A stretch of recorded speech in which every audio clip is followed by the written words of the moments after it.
We'll ask Coach Michael to make an opening statement, then go to questions for Gio and Corey. Coach? I hate this day to put the uniform up, because I love basketball, but I want to thank everyone for coming out today. Rutgers was great. I love our players, our seniors. Told them that. They brought a lot of respect to this uniform, and we played a heck of a team. As you know, that team is experienced and talented. I thought proud of our guys, how they fought for 3 days, and just disappointed we couldn't get a few more days here at Madison Square Garden. Question for the students. We'll start right down here in front. Sure. Thanks. Gio, Corey, what do you think the world learned about Rutgers basketball today and the past 3 days?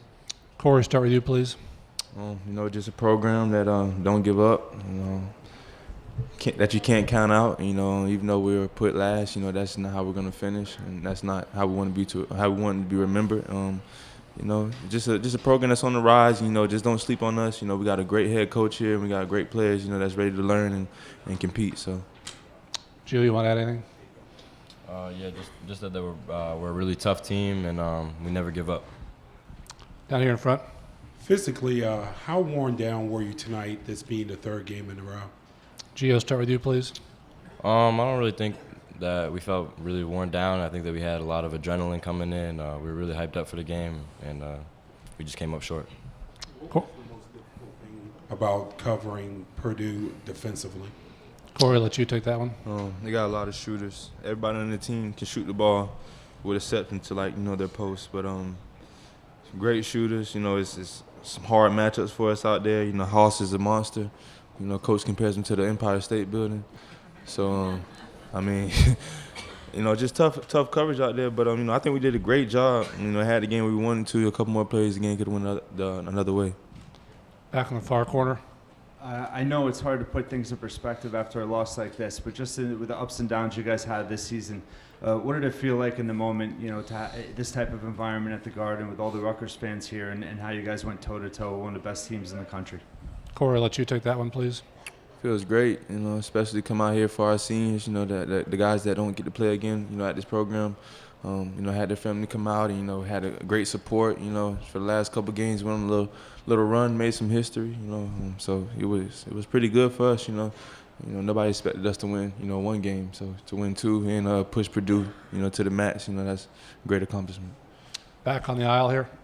Gio, obviously a tough loss, but you played well. You and Corey efficient nights tonight scoring. How does this feel for you playing on the big stage, Madison Square Garden, Big Ten tournament, and your confidence going into the summer and next season? It feels really good. I got great teammates and a great coach always telling me to stay confident and stay ready. And I was really just playing for the seniors, to be honest with you. I really didn't want to go home because I know that when we go home, it's their last game ever in this program. But in terms for me, it felt really good going forward. Down here in front. Gio, coming off some of them high screens and pick and rolls, were you surprised how many times they left you wide open, you hitting and draining them threes? Maybe a little bit, but that was definitely our game plan coming in. We know that Haas is a big dude and he's kind of slow, so that was definitely our game plan coming off of those high screens and pulling up. Got time for a couple more if there are any. Go down here in front. Corey, just your impressions of the impact P.J. Thompson had on this game. He had a couple big shots for them, but also maybe defensively what he was doing against you.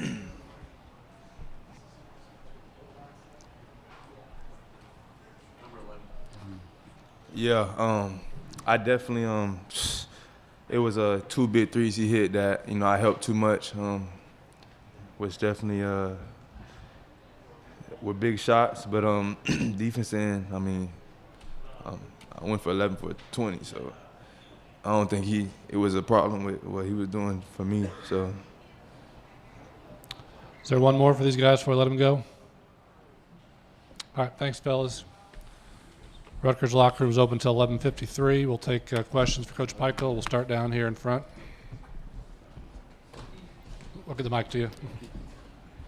Steve, this game in particular, you outscored them 22 in second chance points. You had all the hustle stats in your favor. What ultimately turned the game for them down the stretch, you think? Well, Again, I mean, I think this is a Final Four team. I watched all the tapes and I watched all the films. I mean, they really don't have a weakness. The only thing that they don't do great, that they're not 1 or 2 or 3 in the league in, is offensive rebounds, and I think that's partly because they make all their shots. So they're in the top, 2 in the country in field goal percentage, making threes. They're efficient. They have assists. They have the most experienced team in the conference. They have size. They have versatility. I mean, we out-rebounded them. We did a lot of good things. We hung around with a really talented team, but down the stretch they had 4 different guys make huge plays for them, and they're well coached. So tremendous respect for that team. That's as good a team as there is in the country. I haven't seen many teams better, honestly, in my last 10, 15 years of doing this. So, I thought we had a good game plan one day to prepare, and I thought we played well. And we were playing well at the right time of the season, too. Other questions right to the right here?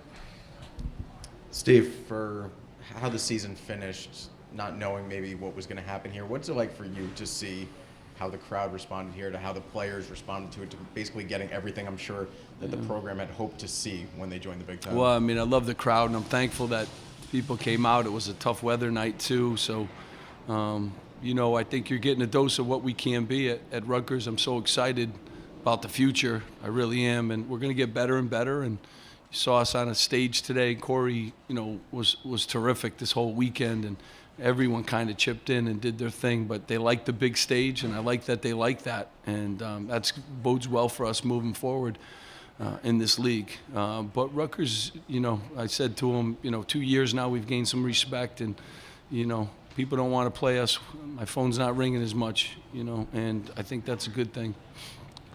Back in the back on the aisle. Steve, a tight game. Obviously, a shot goes in for you guys, a miss for Purdue, and the game turns out differently. How much of it was physical tiredness versus mental? It seemed like on a couple of the plays that Purdue hit threes, you guys were maybe a step slow, rotating out, just a fraction away. Yeah, I mean, I don't know if it was that. I really don't.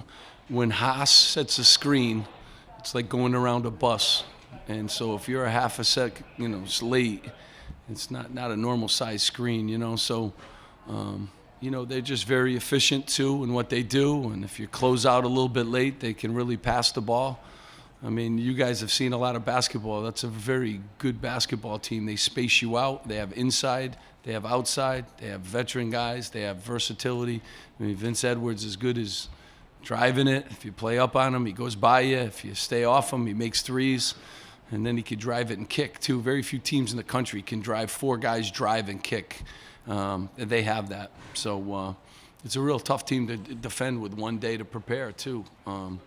But I thought we did a great job. I really did. I thought we just hung around there. And, they made some tough shots, too. They hit a bank 3 at one point in time. And, again, it's hard. I kept telling our guys, you can't defend the free throw line. So, I want them to score over us or make contested shots, not the free throw line.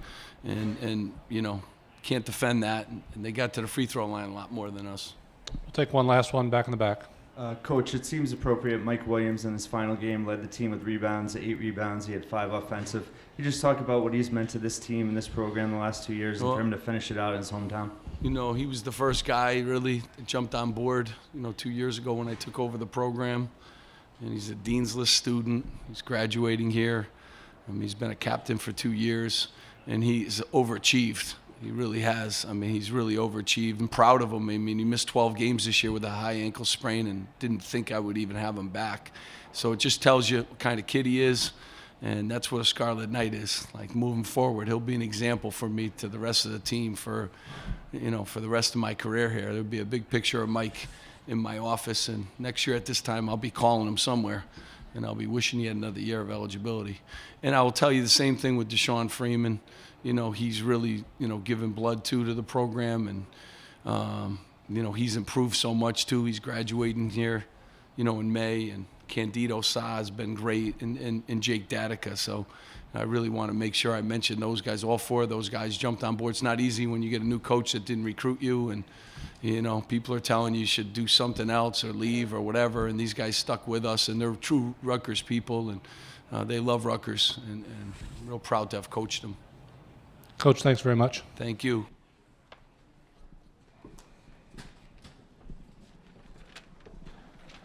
Thank you. Take care.